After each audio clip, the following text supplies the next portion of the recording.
just like to say a huge thank you to Leanne and everybody at the mission for being so painstaking and patient and just glorious with the hanging of this show, and it's an absolute pleasure to have the work here.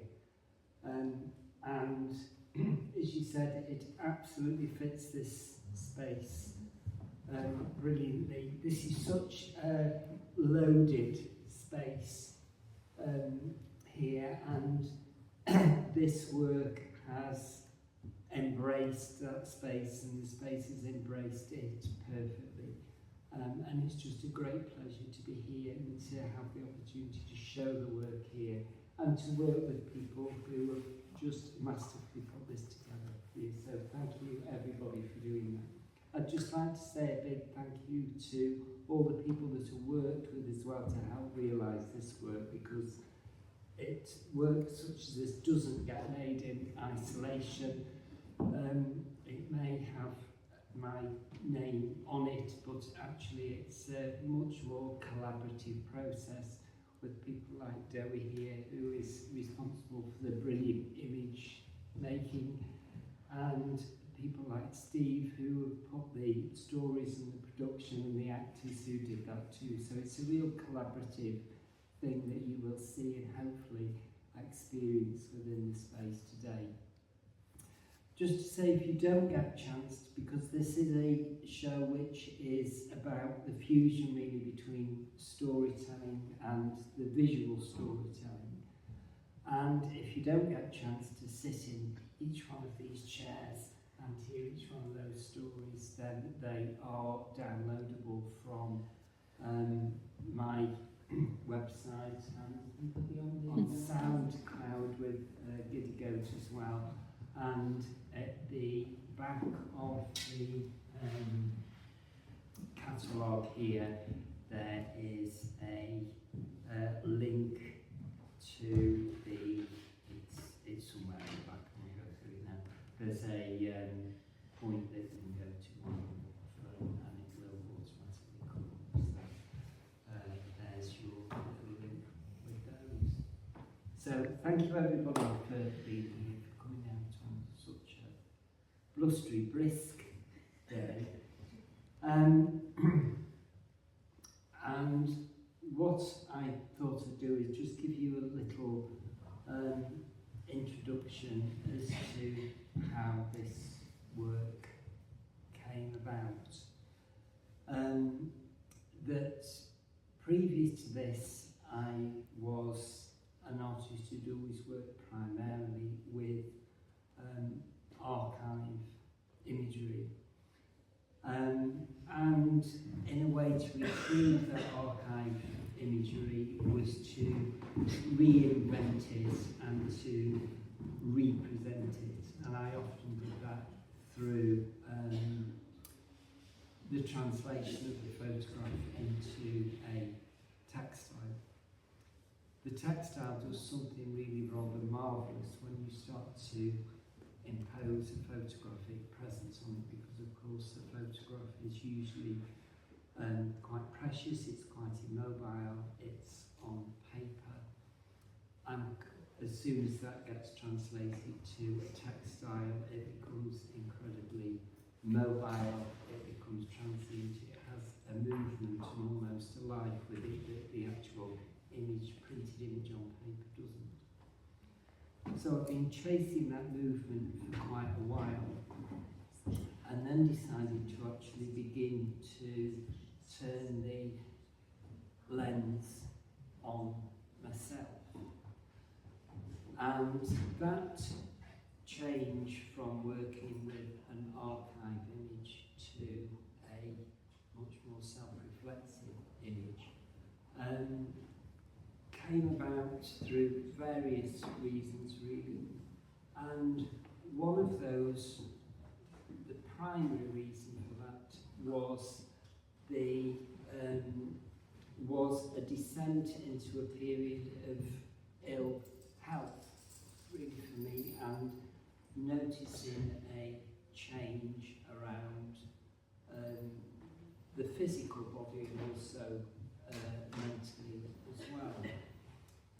And what you see here really is a manifestation of what was in my head and in a way what was in the body about 4 years ago when I was diagnosed with a really quite bizarre lung disease called aspergillosis, which is mushrooms in your lungs. You'll hear all about it in a story in the chair. And that necessitated many long months of periods of hospitalisation where they tried to make a diagnosis and come up with different types of drugs that were to cure me, and hope it doesn't cure me, but it certainly got me back on my feet, hence I'm here today. And the work that you see around you is really part of that experience of that period. The stories that have been written are very much about being in that hospital ward, about dealing with the characters which come and go within those places, and dealing with the fact of having to face one's mortality perhaps before one was expecting to do so. So the stories are very real in that respect. What you see on the wall is something which is much more fantastical, which are brought about really by those drug-induced miasmas which were experienced in those hospital wards, and that essence of reflecting back on one's life have seen potentially the end of it, and the questions and encounters that you begin to have, and a lot of those centre around what could have been, what life you could have led, where you might have been to, who you might have been with,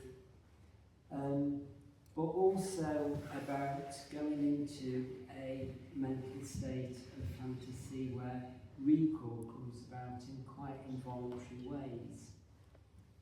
So you'll see that most of these characters here actually come from films, because when I was actually flat out in a hospital bed, probably on Ionawr, something or other that it fed me through a tube, what was playing through my head was often old films.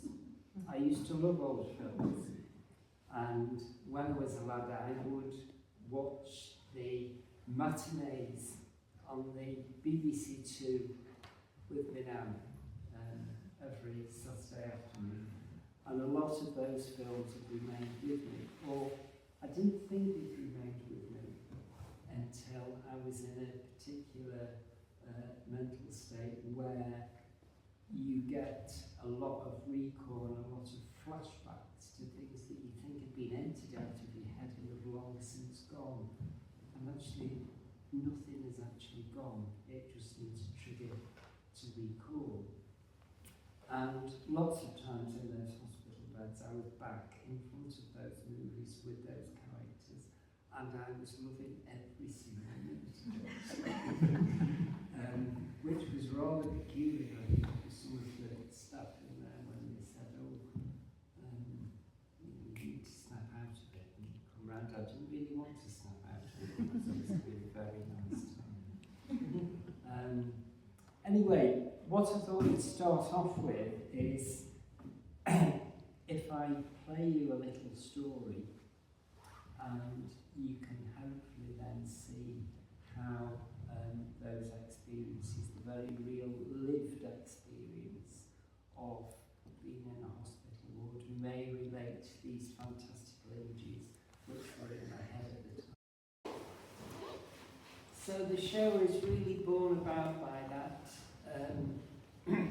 friction in my head between the reality of what's going on with those people in the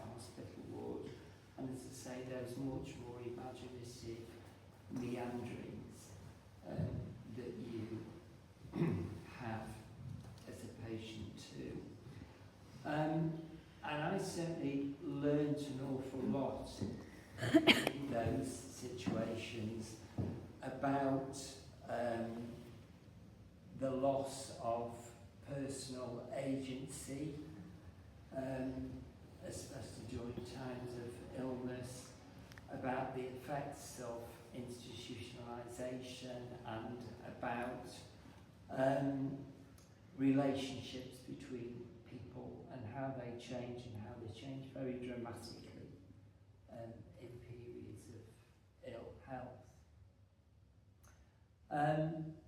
And those periods can be very sad, such as what we experience there, but they can also be filled with the most wonderful and poignant moments that are about humour and about laughter too. And that's what makes, in a way, those spaces, those institutions and those experiences so special.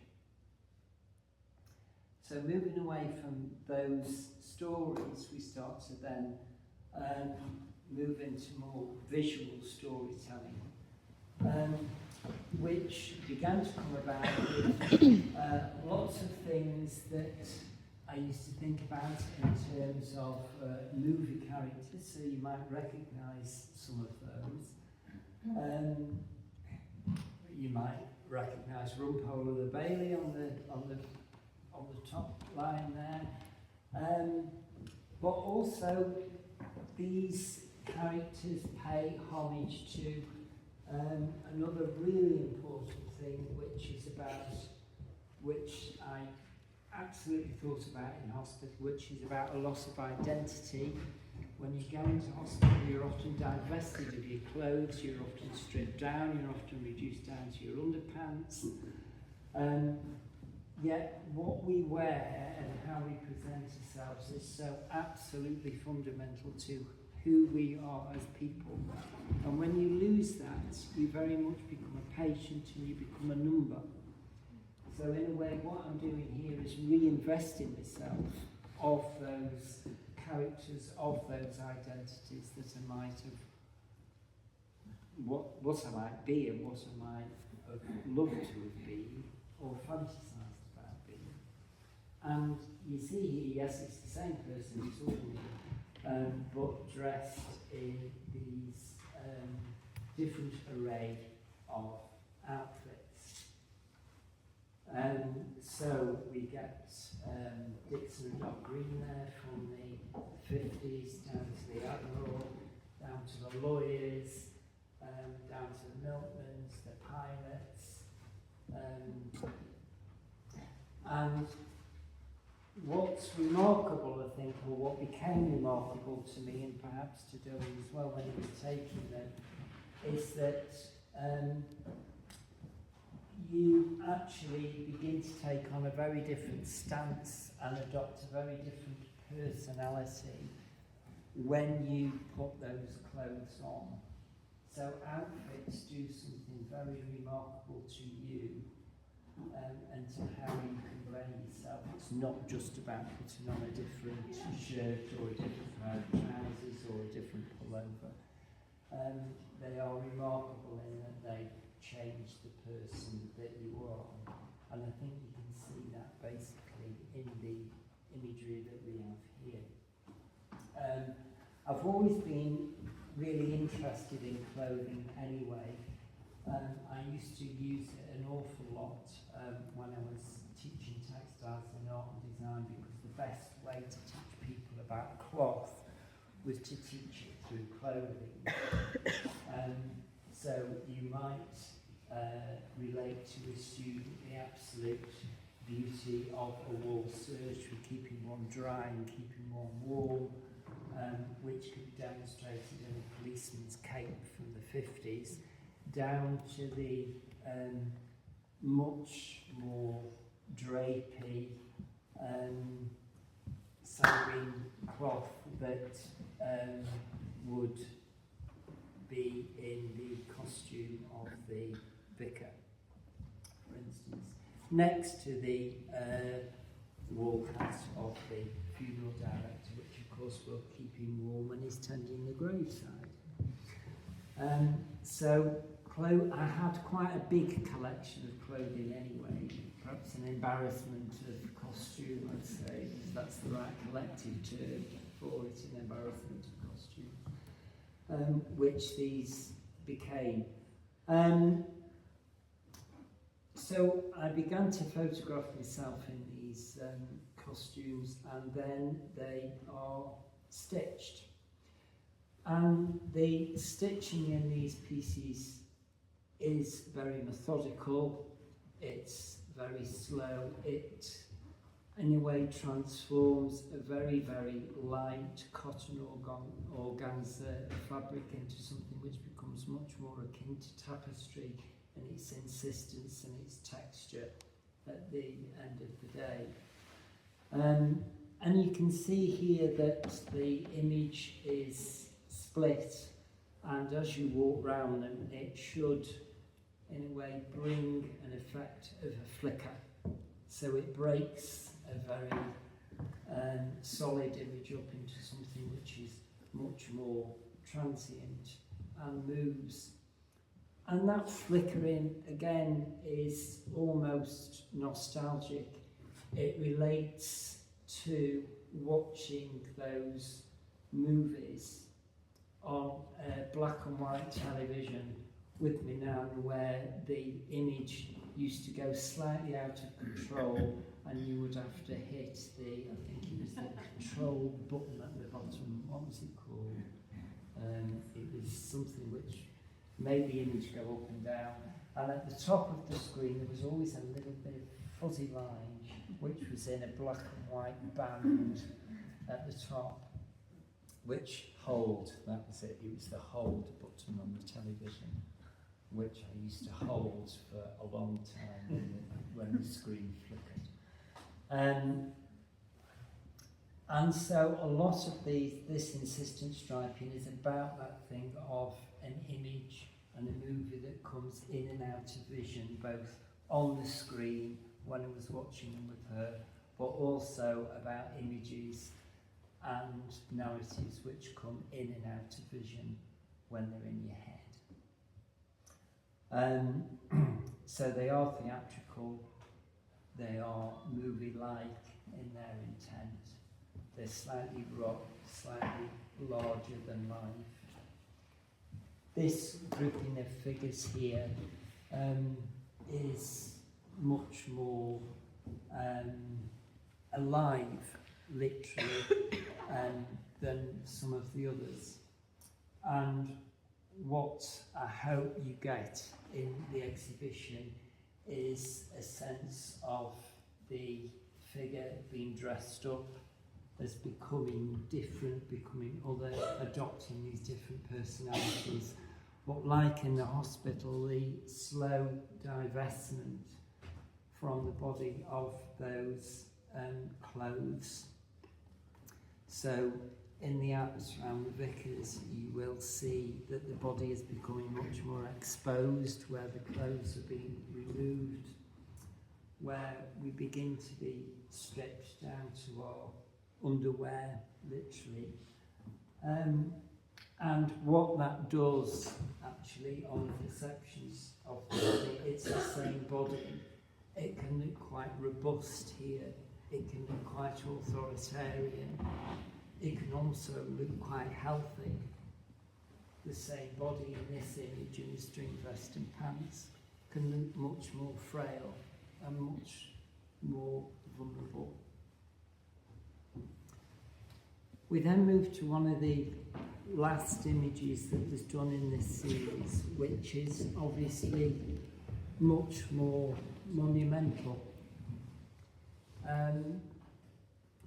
I'd always been intrigued, and have always, for decades, by an image that was first introduced to me almost as an under-the-counter image by an art teacher at school. I thought it was a little bit risque to show us images of Holbein's Dead Christ,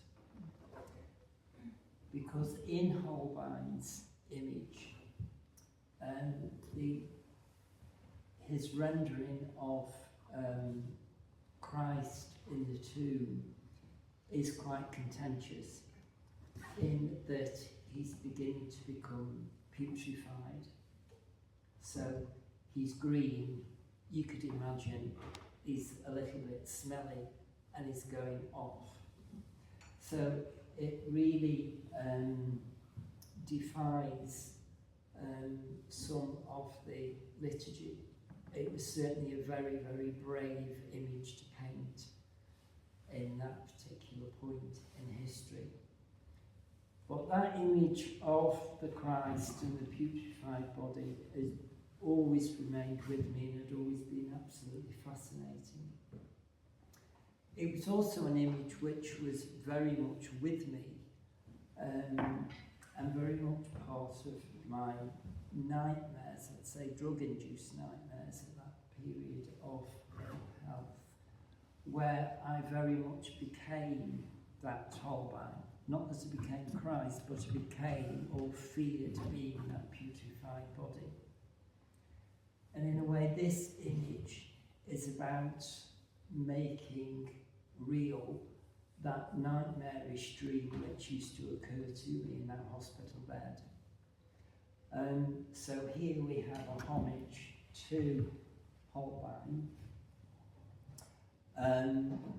Unlike the Holbein, there is a defined finger there, which is basically me trying to ward off what I thought was the inevitable. His finger is slightly putrefied, it's slightly so it's possibly going off slightly. And that rounds those sequences of images off from something which is quite playful into something which I hope makes us think about our mortality in different ways, about illness, about death, about relationships, and about the relationships that we have both with each other and with ourselves as we go through life. And that, in a nutshell, is what you'll see in this exhibition, Wind from the Feet of the Dead. And a very poignant day to come and see, because we've certainly got a very good wind with us today. So I do hope you enjoy it. Yes, as I say, you can access the stories in the chair and through the website. There is a catalogue there as well. As I say, this is an edited out show, so you'll see more of the images there in the catalogue. But thank you very much